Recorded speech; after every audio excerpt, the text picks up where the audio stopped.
We have about 260 acres of corn that we use for silage, and we put a cover crop on all of those acres, about 260. I started using cover crops maybe a decade ago when we were actually farming more acres. It was pretty much just cereal rye at that time. But 5 years ago we began to implement what we call not really a cover crop program, but a double crop program. So we put out triticale and annual ryegrass, and then we harvest that in the spring. It's a very much more intensive crop rotation for us, so we started that in right at 4 years ago, I guess it would be. Okay, cover crops are not a new practice, but they're kind of being renewed. Cover crops really are just any kind of crop that covers the soil in between the cash crops. So the name really is very indicative of what they are. So we want to protect the soil against erosion, and that's what cover crops, that's the traditional use of cover crops. Advantages are we can do several things with cover crops in that off-season between the field crops we're actually trying to grow out there. We might be concerned about maybe controlling erosion, water quality, nutrient management and cycling, pest control, either weeds or insects or cysts in the soil.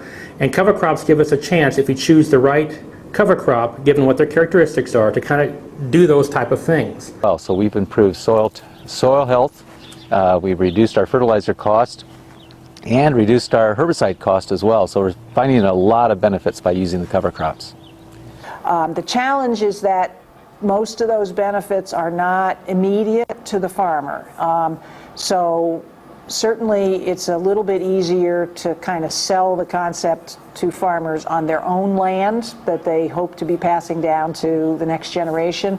It's a little tougher where they're renting ground unless they have a longer term lease, because they may not see the benefits within a year or two. It's something that builds up. Our experience with cover crops has been very positive. We have reduced our cost of production significantly, even with the additional cost of the cover crops. It works really well for a dairy that has manure to apply. So for our particular situation, since we're in this double crop situation, it extends our growing season to 24 months out of the year. So we're growing something all the time. Harvesting in the spring delays our corn planting a little bit, but that's okay because we're harvesting corn silage, and actually our corn silage harvest happens after the larger dairies in the area, so our custom operator can get to us a little better. Timing works out perfectly. But I think there's two important reasons for farmers to look at cover crops. First is to improve their soil health. Cover crops can do a lot of things like we've kind of mentioned: soil erosion to preserve what's currently there, water quality from what's coming off the field, conserving the nutrients and keeping them cycling or producing nitrogen in some cases in the field, and of course pest control, which is all important for crop production. The other thing is there's a lot of regulatory problems that farmers are starting to find come their way, and the cover crops are kind of one of the ways we're looking at to try to help control these problems.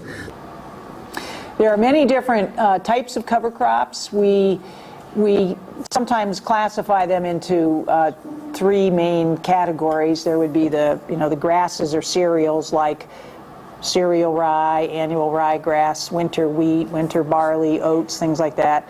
There would be the legumes like vetch, clover, pea, and then there would be all the others.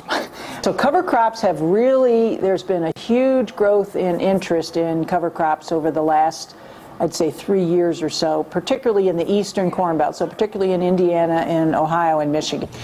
Well, we will definitely continue to use cover crops. Every year we see the soil improvement, and we have not, because the soil is healthier, we have healthier corn plants. We have not needed to use any fungicides, any insecticides,